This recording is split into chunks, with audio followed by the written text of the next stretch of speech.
السلام علیکم دوستوں، ندیم احمد حاضر ہے کھٹی میٹھی باتوں میں اپنے نئے ولاگ کے ساتھ۔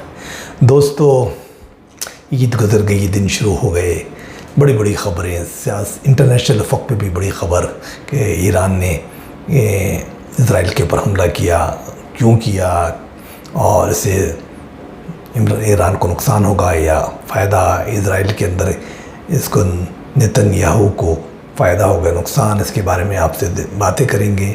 اور اس کے بعد جو تحریک شروع کر دی گئی ہے اس میں 2 جلسے کیے ہیں، چمن میں بھی 1 جلسہ کیا، اس سے پہلے پشین میں کیا تھا۔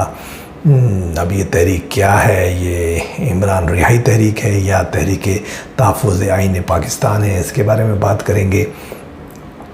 اس کے علاوہ جناب اب عید کے بعد سپریم کورٹ میں کیسز اسلام آباد ہائی کورٹ میں کیسز شروع ہونے والے ہیں۔ جناب عمران خان صاحب کے 3 بڑے اہم کیسز ہیں، اور میرا خیال ہے کہ ان سب کیسز کے اندر ان کو ضمانت ہو جانی چاہیے، اور ان کی رہائی بہت ممکن ہے کہ شاید 1 ہفتے یا 10 دن میں ان کی رہائی ہو جائے۔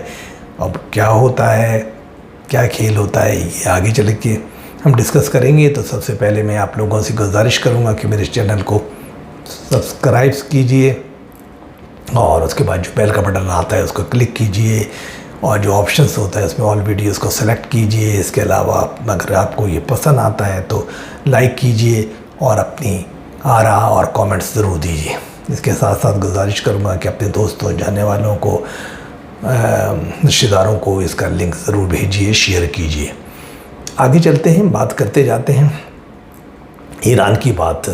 سب سے پہلے کہ ایران نے جو ان کے 2 بریگیڈیئر جنرل کو مار دیا تھا، انہوں نے حملہ کر کے دمشق کے اندر ان کے سفارت خانے کے اندر اسرائیل نے اس کا انتقام لینے کے لیے حملہ کیا۔ بہت بڑا پریشر تھا ان کے اوپر، ان کے عوام کی طرف سے کہ بھئی یہ کیا ہو رہا ہے، اور ان کی ایک طریقے سے ایران اپنی تذلیل بھی محسوس کر رہا تھا کہ سب کچھ کرتے ہوتے ہوئے بھی وہ کچھ نہیں کر پا رہا ہے۔ تو اس نے پلان کیا، لیکن بہت طریقے سے پلان کیا گیا۔ وہ انہوں نے ساری بات چیت کی، بتایا بھی اپنے جو اتحادی ممالک ہیں ان کو کہ میں ایسے کروں گا، بہت زیادہ مسئلہ نہیں ہوگا، اور تاکہ اس میں یہ ہے کہ زیادہ نقصان نہ ہو اسرائیل کا، اور وہ بھی جو ہے اسرائیل بھی پھر اس کا ریئیکشن میں کوئی خاص کارروائی نہ کرے تاکہ جنگ آگے نہ بڑھ سکے۔ تو یہ بات تھی، اسی لیے انہوں نے خاص طور سے میزائل، ڈرونز اور ان کو بھیجا، کیونکہ ان کو، حالانکہ ایران کو پتہ تھا کہ یہ بھیجنے سے اتنا فائدہ نہیں ہے، کیونکہ دنیا کا سب سے جدید ترین نظام ایرو جو کہلاتا ہے وہ موجود ہے ان کے پاس۔ اسرائیل کے جو کہ بہت ہی اونچی اڑان کرنے والے ڈرون سے لے کر اور میزائل سے لے کر سب کو پہلی فضا میں تباہ کر دیتا ہے، لہذا وہ ٹارگٹ پہ پہنچ نہیں پاتے۔ لیکن ظاہر ہے وہ انہوں نے اپنے عوام کو بھی خوش کرنا تھا، بات کو بھی وہ کرنا تھا، اپنی عزت کو بھی بچانا تھا، اور اسرائیل کو بھی بہت زیادہ نقصان نہیں پہنچانا تھا، صرف یہ دکھانا تھا کہ ہم یہ کام کر سکتے ہیں، اپنی طاقت دکھانی تھی۔ تو بہرحال وہ انہوں نے کیا۔ اسرائیل کا دعویٰ تو یہ کہ 300 کے قریب جو میزائل اور ڈرونز وغیرہ خودکش ہوئی انہوں نے بھیجی ہماری طرف۔ غیر جاندار لوگوں کا خیال ہے کہ 100 یا اس سے اوپر یا زائد مطلب وہ بھیجے گئے ہیں، لیکن 99% اس کو انہوں نے فضا میں ہی کل کر دیا اور گرا دیا، کیونکہ ان کا جو سسٹم ہے وہ بہت زبردست اور جدید ترین ہے دفاعی نظام کا، ڈرونز کے اور میزائل سے بچنے کے لیے۔ تو اس نے ان سب کو وہیں پہ تباہ کر دیا، زیادہ نقصان نہیں ہوا۔ کچھ تنصیب جو ان کی ایک دفاعی تنصیب ہے، تنصیبات، اس کے اوپر چھوٹا سا کچھ ٹکڑے گرے ہیں، یا 1 آدھ بچی وغیرہ زخمی ہوئی ہے۔ بعضوں کا خیال ہے کہ شاید 12 افراد معمولی سے زخمی ہوئے ہیں، لیکن بہت زیادہ فرق نہیں پڑا، کیونکہ یہ پتہ ہی تھا، پلان بھی اس طرح کیا گیا تھا کہ بہت زیادہ نقصان نہ ہو تاکہ جنگ آگے نہ بڑھے، جنگ ایکسیلیٹ نہ ہو، جو کہ یہ بڑی خطرناک چیز ہوتی ہے بغور۔ تو یہ کہانی تھی۔ اب اس میں بعض لوگ الزام بھی لگا رہے ہیں کہ ایک اور جو ان کا ایران کا پڑوسی ملک ہے، اسلامی ملک، بڑا اسلامی ملک، اس نے بھی اپنے دفاعی نظام کو استعمال کرتے ہوئے جو اس کے اوپر سے حدود کے اوپر سے گزر کے جا رہے تھے راکٹ وغیرہ، ان کو وہیں پہ انٹرسیپٹ کر لیا۔ خدا معلوم اس میں کہاں تک صداقت ہے یا صرف پروپیگنڈا ہے۔ اب اسی طریقے سے امریکہ نے بھی کہہ دیا ہے کہ بھائی ٹھیک ہے، اب جنگ کو بڑھنا نہیں چاہیے، جو کچھ ہو گیا مٹی پاؤ، کیونکہ ظاہر غلطی اس نے کی تھی، اس نے کی تھی اسرائیل نے، تو اسرائیل کو تھوڑا بہت ہی ان کو اپنا جواب دینا تھا، انہوں نے دے دیا. اب ان کو اسرائیل کو اس پہ ری ایکٹ نہیں کرنا چاہیے، جذباتی نہیں ہونا چاہیے. یہ امریکہ کا بیان ہے. اسی طریقے سے اور بھی جو مبصرین دیکھ رہے ہیں وہ بھی یہ کہہ رہے ہیں کہ میرے خیال ہے اتنی زیادہ چیزیں نہیں ہوں گی. اسرائیل کرے گا بھی تو ان کی جو پروکسی جو تنظیمیں ہیں، جس میں حزب اللہ ہے، جس کے اندر حماس ہے، جس کے اندر حوثی قبائل ہیں، اور اس کے اندر پھر دمشق وغیرہ میں جو انہوں نے اپنا کنٹرول کیا ہوا ہے ایران نے، وہاں پر جو ہے یہ کچھ کارروائی کرے گا، چن کے وہاں پہ کچھ تنصیبات پہ حملہ کرے گا. جیسے انہوں نے کہا ہے کہ انہوں نے کیا بھی ہے ایک تنصیبات پہ جو کہ وصلہ بنانے والی کوئی فیکٹری تھی، اس کی وہ بمباری کی ہے سیریا کے اندر کچھ کسی علاقے میں جا کے. تو اس طریقے سے کچھ کریں گے. اب اس میں بہت سی آ رہے ہیں.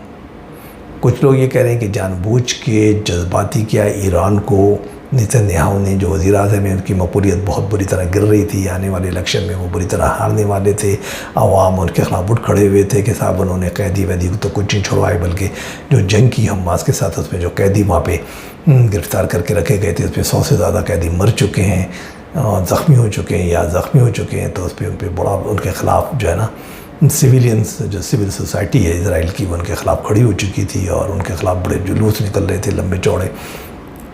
اپنی سیاسی ساکھ کو بچانے کے لیے انہوں نے یہ کھیل کھیلا کہ انہوں نے جو ہے نا جذباتی کیا ایران کو، تاکہ ایران جو ہے تھوڑا جذباتی ہو جائے، غصے میں کوئی حرکت کرے.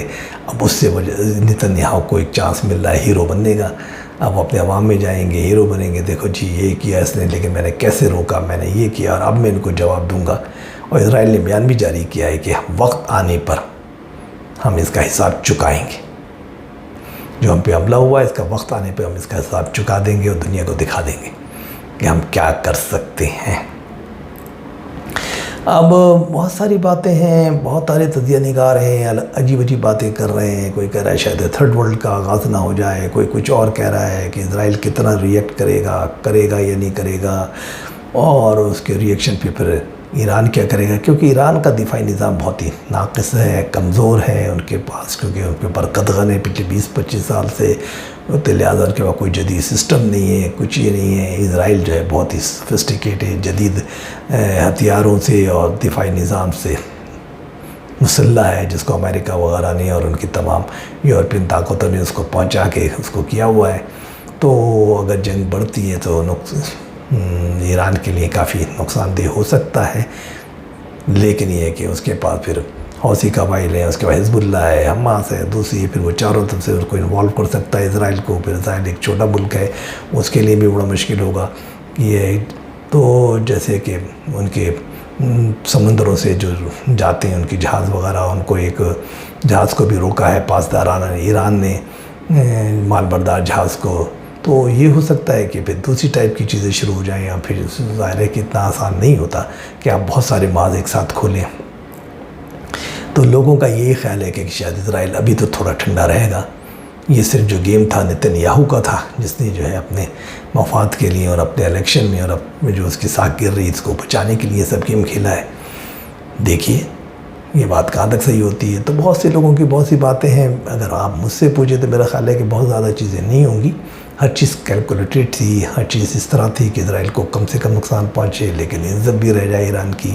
تو ایران نے اسی لحاظ سے کیا. یقین دانی بھی اس نے حاصل کر لی تھی بڑی طاقتوں سے، خاتوں سے. امریکہ کو بتا دیا تھا کہ میں بہت زیادہ آگے نہیں بڑھوں گا. تو یہ کہانی ہے. تو اس لیے یہ چیزیں چلتی ہیں. دوسری بات تحریک کی، عمران خان صاحب کی تحریک جو شروع کی گئی آزادی عمران خان موومنٹ یا تحریک تحفظ